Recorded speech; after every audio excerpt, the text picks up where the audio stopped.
हरे कृष्णा। दोस्तों, कुंती पुत्र अर्जुन को महाभारत के समय का सबसे बड़ा धनुर्धर माना गया है। ऐसा भी माना जाता है कि अर्जुन के पास अगर धनुष चलाने का कौशल नहीं होता तो पांडव शायद ही महाभारत युद्ध जीत पाते। साथ ही अधिकतर लोग यही जानते हैं कि अर्जुन की मृत्यु पांडवों के सशरीर स्वर्ग यात्रा के दौरान हुई थी।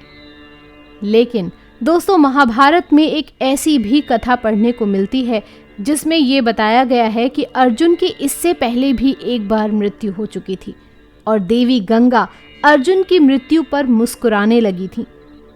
तो आइए जानते हैं कि आखिर अर्जुन की मृत्यु पर देवी गंगा क्यों मुस्कुराने लगी थी।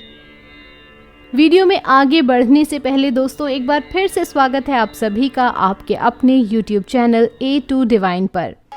कथा के अनुसार महाभारत युद्ध में विजयी होने के बाद ज्येष्ठ पांडव युधिष्ठिर हस्तिनापुर के राजा बने। कुछ दिन पश्चात श्री कृष्ण के कहने पर युधिष्ठिर ने अश्वमेध यज्ञ आरंभ किया। नियमानुसार यज्ञ के अश्व को अर्जुन के नेतृत्व में छोड़ दिया गया। अश्व जहां जहां जाता, अर्जुन अपनी सेना के साथ उसके पीछे पीछे जाते। इस दौरान यज्ञ का अश्व कई राज्यों से गुजरा, जिसमें से कई राज्य के राजाओं ने तो अर्जुन से युद्ध किए बिना ही हस्तिनापुर की अधीनता स्वीकार कर ली, और जिसने ऐसा नहीं किया उसे अर्जुन ने युद्ध में परास्त कर अपने अधीन कर लिया। इसी क्रम में अश्वमेध यज्ञ का अश्व एक दिन मणिपुर पहुंचा। उस समय मणिपुर का राजा अर्जुन और चित्रांगदा का पुत्र बभ्रुवाहन था। बभ्रुवाहन ने जब ये सुना कि उसके पिता अर्जुन उसके राज्य में पधारे हैं, तो वह उनके स्वागत के लिए राज्य की सीमा पर जा पहुंचा और अपने पिता अर्जुन को देखते ही वह उनके स्वागत के लिए आगे बढ़ा। लेकिन अर्जुन ने उसे रोक दिया। अर्जुन ने बभ्रुवाहन से कहा कि मैं इस समय तुम्हारा पिता नहीं हूं, बल्कि हस्तिनापुर नरेश का प्रतिनिधि हूं। इसलिए क्षत्रिय नियमानुसार तुम्हें इस समय मुझसे युद्ध करना चाहिए। उसी समय अर्जुन की दूसरी पत्नी उलूपी वहां आ गई और बभ्रुवाहन से बोली, हे पुत्र, तुम्हें अपने पिता के साथ युद्ध करना चाहिए। अगर तुम युद्ध नहीं करोगे तो ये तुम्हारे पिता का अपमान होगा। माता की आज्ञा पाते ही बभ्रुवाहन युद्ध के लिए तैयार हो गया। इसके बाद अर्जुन और बभ्रुवाहन के बीच घोर युद्ध हुआ। काफी समय तक युद्ध चलने के बाद जब कोई परिणाम नहीं निकला तो बभ्रुवाहन ने कामाख्या देवी से प्राप्त दिव्य बाण से अर्जुन पर प्रहार किया, जिससे अर्जुन का सर धड़ से अलग हो गया। यह देख हस्तिनापुर की सेना में सन्नाटा पसर गया, क्योंकि युद्ध में बभ्रुवाहन ने अर्जुन से पहले भीम को भी परास्त कर दिया था। इधर यह बात जब श्री कृष्ण को पता चली तो वो तत्काल द्वारका से मणिपुर के लिए निकल पड़े।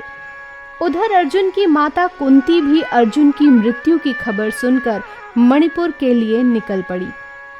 मणिपुर पहुंचकर अर्जुन को धरती पर पड़ा देख श्री कृष्ण को गहरा धक्का लगा। तभी श्री कृष्ण ने देखा कि देवी गंगा अर्जुन की मृत्यु पर मुस्कुरा रही हैं। इतने में ही कुंती भी वहां पहुंच गई और अपने पुत्र के शव को गोद में रखकर विलाप करने लगी। कुंती को विलाप करता देख देवी गंगा से रहा नहीं गया और वह कुंती से बोली, हे कुंती, तुम व्यर्थ में रो रही हो, क्योंकि तुम्हारे पुत्र अर्जुन को उसके कर्मों का फल मिला है। मेरा पुत्र भीष्म इसे अपने पुत्र की तरह स्नेह करता था, फिर भी इसने श्रीखंडी का सहारा लेकर मेरे पुत्र भीष्म का वध कर डाला। मैं भी उस समय ऐसे ही रोई थी जैसे तुम आज अपने पुत्र के लिए रो रही हो। मैंने अपने पुत्र के वध का बदला ले लिया, क्योंकि जिस कामाख्या देवी के बाण से बभ्रुवाहन ने अर्जुन का सर धड़ से अलग किया है, वो मेरे द्वारा ही प्रदान किया गया था। देवी गंगा के मुख से बदले की बातें सुनकर श्री कृष्ण हैरान हो गए और बोले, हे देवी, आप किस बदले की बात कर रही हैं? आप किस से बदला लेंगी? अर्जुन की माता कुंती से या फिर अर्जुन से? आप एक माता से प्रतिशोध कैसे ले सकती हैं? तब देवी गंगा ने कृष्ण से कहा, हे वासुदेव, ये तो आप जानते ही हैं कि अर्जुन ने उस समय मेरे पुत्र का वध किया जब वो निहत्था था। अर्जुन का ऐसा करना जब उचित था तो अर्जुन का वध उसी के पुत्र द्वारा कराकर मैंने क्या गलत किया? तब श्री कृष्ण देवी गंगा को समझाते हैं कि अर्जुन ने जिस तरह से अपने पितामह का वध किया वो स्थिति स्वयं पितामह ने अर्जुन को बताई थी, क्योंकि पितामह जानते थे कि उनके होते हुए पांडवों की विजय असंभव थी। इसलिए उन्होंने स्वयं युद्ध से हटने का मार्ग अर्जुन को बताया था। अर्जुन ने तो बभ्रुवाहन के प्रहारों को सिर्फ रोका है, स्वयं प्रहार तो नहीं किया। अर्जुन ने तो कामाख्या देवी द्वारा दिए गए दिव्य बाण और आपका मान बढ़ाया है।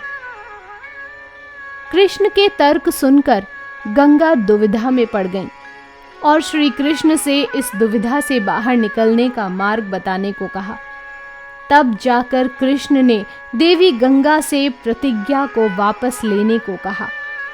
फिर देवी गंगा ने अर्जुन के सिर को धड़ से जोड़े जाने का रास्ता बताया और उसके बाद श्री कृष्ण ने अर्जुन की दूसरी पत्नी और बभ्रुवाहन की सौतेली मां उलूपी से प्राप्त नागमणि द्वारा अर्जुन को जीवित कर दिया। तो दोस्तों, ये था अर्जुन की मृत्यु पर देवी गंगा के मुस्कुराने का रहस्य। आपको यदि ये जानकारी, ये वीडियो पसंद आई हो तो वीडियो को लाइक कीजिएगा, शेयर कीजिएगा और हमारे चैनल को सब्सक्राइब करना बिल्कुल मत भूलिएगा। आपसे फिर मुलाकात होगी ऐसी ही एक अन्य रोचक वीडियो के साथ। तब तक के लिए धन्यवाद।